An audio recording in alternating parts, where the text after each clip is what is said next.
Bonjour à tous, merci de nous regarder sur France 3 Alsace, France 3 Champagne-Ardenne, France 3 Lorraine au lendemain du second tour des élections régionales. Avec nous sur ce plateau de nombreux invités, mais également dans la grande région. Bonjour Jérémy. Bonjour Anne, bonjour à tous. Bilan et perspective, nous allons tirer les conclusions de cette élection pour l'avenir. Mais d'abord, retour sur les résultats. Notre grande région sera donc dirigée pendant 6 ans par l'Union de la droite. Philippe Richert et ses colistiers ont gagné hier soir ce scrutin. On va voir tout de suite les résultats dans le détail avec vous, Charles-Henri Boudet. En effet, bonjour Jérémy. Une soirée électorale qui a donc vu l'Union de la droite remporter ce second tour. La liste conduite par Philippe Richert a obtenu 48,4% des voix. Au premier tour, elle avait obtenu 25,8% des voix. Le Front National, quant à lui, a réalisé un score de 36%.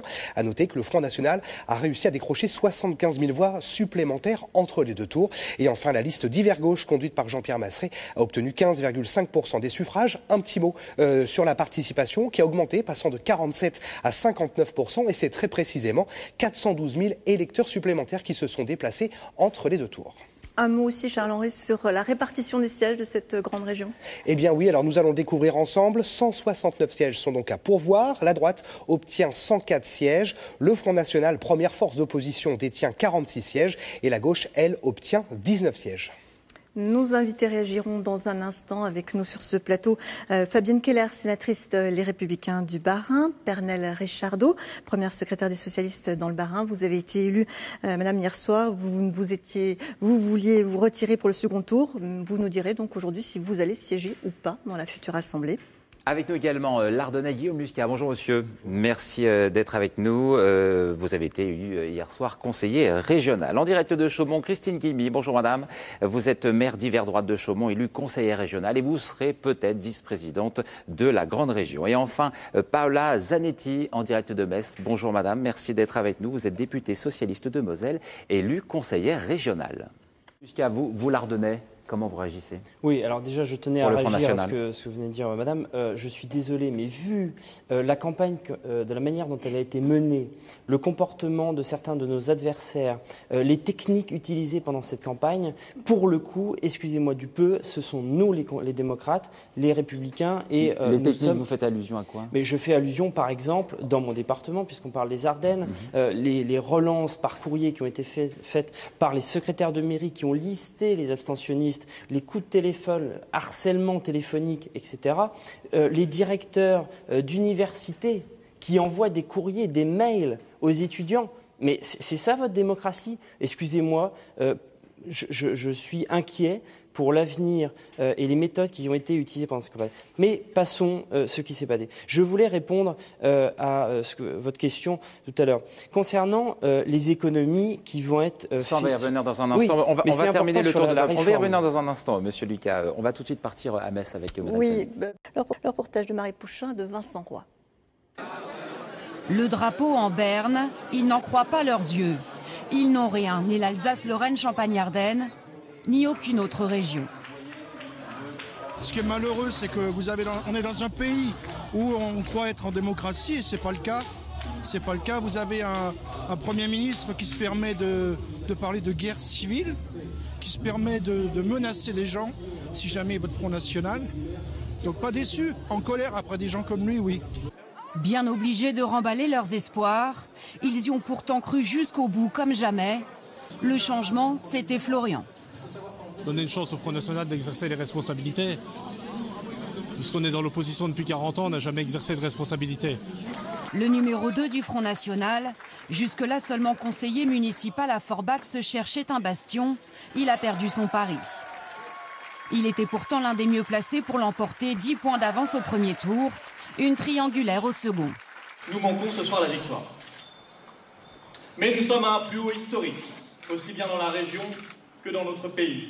Ce qui s'est levé aujourd'hui en France, et déjà dimanche dernier, est une véritable lame de fond patriote. Cette lame de fond ne redescendra pas, mes chers amis. Le Front National continue de progresser, près de 75 000 voix supplémentaires entre les deux tours. Il reste 1 an et demi avant la présidentielle, la reine des élections. Ce n'est que partie remise. Comme le dicton dit, impossible n'est pas français. Et je pense que les Français vont comprendre que leur destin est en jeu. Hier soir, les militants de la première force d'opposition du Grand Est n'en étaient pas vraiment à compter le nombre de leurs conseillers régionaux. Guillaume Muscat, je me tourne vers vous. Votre parti, le Front National, on vient de l'entendre, progresse, mais il reste seul contre tous. Qu'est-ce que vous devez changer pour gagner une élection comme celle-ci ? Comme je vous l'ai rappelé tout à l'heure, il faudrait peut-être aussi que les pouvoirs publics cessent d'utiliser nos pouvoirs politiques, médiatiques face à nous. Pouvoir médiatique, qu'est-ce que vous entendez par là ? Quand on voit la campagne qui a été faite pendant l'entre-deux tours, c'est vrai qu'on a eu quand même de la désinformation. Vous parlez de Florian Philippot qui était tous les jours dans les médias nationaux par rapport à ses opposants ? Je parle de la désinformation qui est faite autour de nos propositions. Mais c'est pas que ça, c'est aussi une question de projet. Aujourd'hui, le Front National fait peur. On a vu le Premier ministre qui était très inquiet. Non, mais justement, c'est nos adversaires qui surfent sur les peurs. C'est pas un mot de juger. Oui, mais ils surfent sur les peurs. Oui. Or, il se trouve que est-ce qu'il faut vous allier avec un autre parti ? Généralement, on gagne unis. Pourquoi pas avec Dupont-Aignan ? Ça a été rappelé ce matin par Florian Philippot. Effectivement, on a des partis qui sont des partis satellites, effectivement, qui pourraient nous rejoindre. Je pense que dans les mois à venir, ça pourra se faire. Ouais. En attendant, vous avez 46 élus donc, dans la nouvelle Assemblée. Comment vous comptez peser ? Parce qu'évidemment, c'est loin de la majorité absolue que détient l'Union de la droite. Oui, mais nous sommes principalement le groupe d'opposition.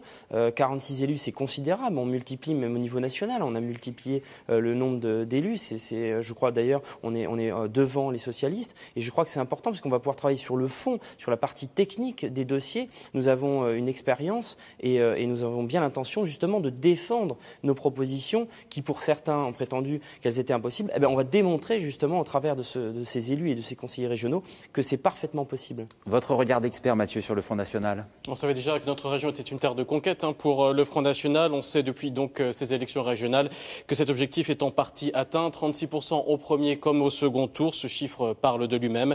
Et il fait bien sûr écho aussi aux résultats des élections européennes de 2014 ou bien des départementales du mois de mars. Et cette conquête est donc personnifiée chez nous par Florian Philippot, le vice-président du Front National, qui veut donc faire de chez nous son fief électoral. L'Est, c'est pour lui. Mais pour cela, il a d'abord fait un peu de ménage dans les rangs frontistes. Certains historiques sont encore là, certes, mais beaucoup de nouveaux visages ont émergé. Cette nouvelle génération qui va faire son entrée dans l'Assemblée régionale. Beaucoup ont moins de 30 ans et ils sont amenés à devenir les cadres qui fait tellement défaut justement pour l'instant au parti, au Front National. Peu ont déjà une expérience politique, si ce n'est dans des conseils municipaux. Florian Philippot devra donc maintenant prouver que ces 46 élus sont devenus une vraie force d'opposition. C'est l'épreuve du feu qui commence justement maintenant pour eux. Merci Mathieu. On l'évoquait tout à l'heure dans la revue de presse. Le Front National est arrivé dans la grande région en tête dans 2 départements, la Haute-Marne et la Meuse. 40,5% en Meuse, juste devant Philippe Richert. Un écart... Alors, une grande région partout présent, pas facile. A priori, Guillaume Muscat pour le Front National, je me tourne vers vous. Quel nom vous proposez et quelle capitale ? Nous étions pour Metz. Nous avions été très clairs là-dessus. Ça nous semblait une position centrale et nous continuerons à défendre au sein de notre groupe et donc au sein du Conseil régional cette position, puisque nous voulions faire appuyer pour que la préfecture de région soit à Châlons-en-Champagne et le Conseil régional à Metz. Et quel nom pour cette future grande région ? Les noms, on avait évoqué donc la consultation des habitants. Nous n'étions pas arrêtés et fixés sur un nom. Vous-même, en tant qu'élu En tant qu'élu, moi je tiens quand même à l'identité de mon département, les Ardennes, et j'espère que, du fond du cœur, que ce nom ne disparaîtra pas de cette nouvelle région. Historique, Anne. Merci à tous de nous avoir suivis depuis hier soir, depuis le premier tour.